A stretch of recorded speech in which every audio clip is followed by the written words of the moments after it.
Dopredu sa predieral Garbaliauskas. A po ponechanej výhode už je v pokutovom území Garbaliauskas.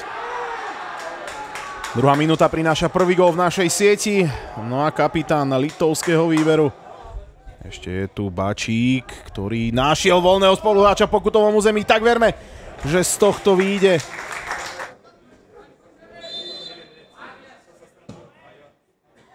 Nebezpečný center, ktorý sa dostal. Trojčlenný múr. A napokon to bude vlna. Vlnová pravačka. Výborný zákrok gólmana Semašku. Center do 16-ky. Pozor na Kirliauskasa. Jeho ľavačka. Garbaliauskas. 41. minúta. Potlesk na otvorenej scéne. Ale jeho nepresná prihrávka teraz dávala príležitosť Litovcom, ktorú ale Jevoš zmazal totálne. A toto bola ďalšia strela od vlnu.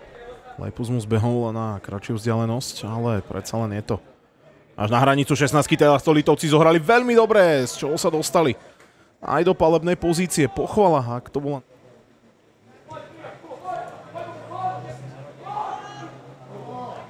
Chyba v rozohrávke Litvy, ktorú môžeme využiť, ale Pira... Stručková ľavačka a Bukovského.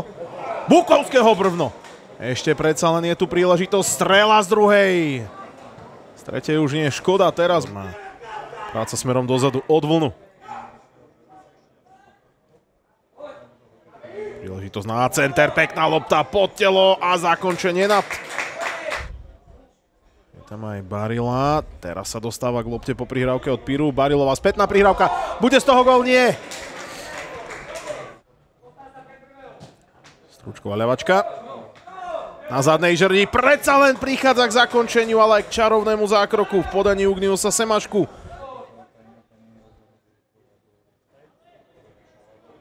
Veľký, jeho strela opäť na bližšiu žrť, tak...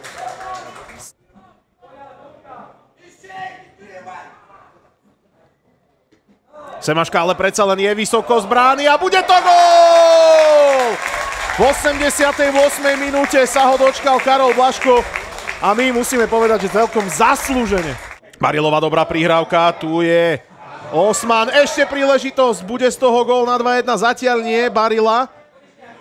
A ako predtým, tak aj teraz je tu faul, ale v pokutovom území, čo môže znamenať. No a hrdinom tohto zápasu môže byť Karol Blaško v 90. O chvíľu začínajúcej sa 3. minúte. Blaško dáva gól, Slováci otáčajú tento zápas v nadstavenom čase. Dvakrát sa presadil striedajúci Karol Blaško, hráč FC DAC 1904.